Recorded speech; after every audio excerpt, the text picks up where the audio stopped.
Kani kasngi kalong ro kasi kerpang jong ka PCI General Assembly. Bat labu ro yaka kum ka day of prayer. Ni kasngi banduai kerpang ni ki Balang baroh ki bahap apo ka PCI. Bau Blei unang tray lang ba umensim bakhot kum bau lawan hiar hakasngi Pentekost. Haka testament berim ki jiu ki don karukom ken jong ki yakasngi Pentekost. Naduk kasngi nengkong jong gajing ot keu halengka.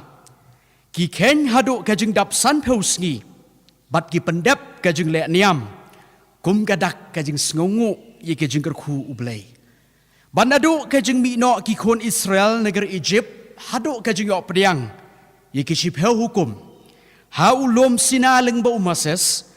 Kalalong san peusngi. Bat kalalong kawe ka Pentekost. Hang ni ro ki pendap gajing lek niam. Nagabanta ki sipeu hukum. Kum juro naduk gajing mipat uji suna gajing tiap. Haduk gajing wan hiar umensim bakhut. Ha Jerusalem.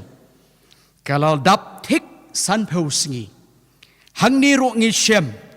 Ki senran kelaya dondrang. Hagaway kajaka. Hagasngi Pentekost. Layo ot kumbalai hajar ki mensim bakodor sya utrai. Haka testament berim ki jiu ki rakhi ye ka Pentekost. Namar ka layo priang ye ki sipeu hukum. Hanre haka testament ka batmai pat. Ki senran ki rakhi ye ka Pentekost. Namar ba ki layo priang omsyu ye ki hukum.